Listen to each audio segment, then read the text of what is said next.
It's so crazy how many fishing guides I see that I've called or talked to or whatever, and they don't have a voicemail at all. And if they do, it usually kind of sucks, to be honest. So in this video, I basically just want to go over the 3 elements that I think basically are the formula for a good voicemail, specifically for fishing guides.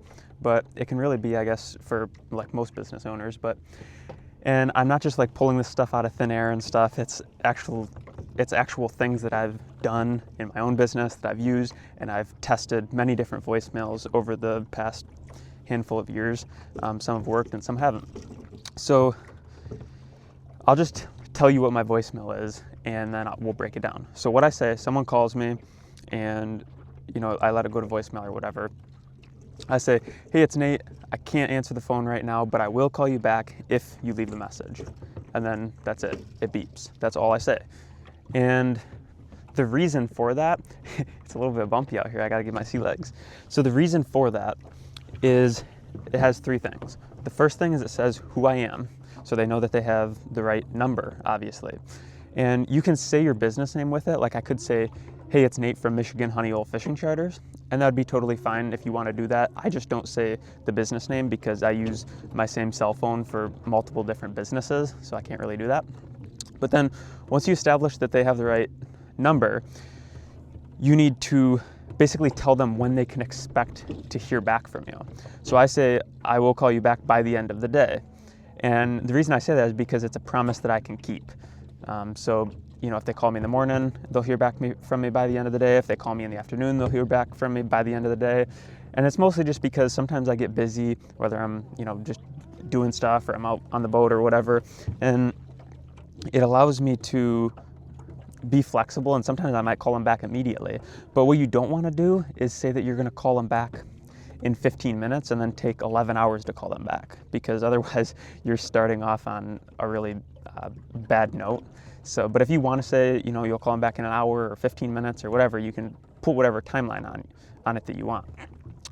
Now, the third thing is kind of like a call to action, or like tell them what to do next. So I say, I will call you back if you leave a message. So by adding that little if in there, it makes them think like, oh, he said he'll call me back if I leave a message. So does that mean if I don't leave a message, he won't call me back? And no, that's not the case. If I see a missed call, I'll just call it back anyways. But I want as many people as possible to leave me a message, because then it kind of lets me know what they're looking for, and I can kind of come into the call a little bit more like armed and ready for like what they're about to say. So yeah, that's kind of the key thing that I've learned. And a couple voicemails that I've tried that haven't really worked is I've done, like at the end of the voicemail, I'll say, go to my website for more information, or I'll say, text me with any questions.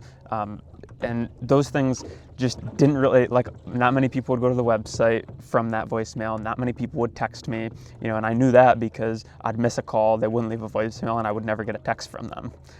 So it just wasn't really working. But with this voicemail that I'm doing now, a lot of people, like pretty much everyone that calls me when I can't answer, they're leaving a voicemail, which tells me that there's something right about it.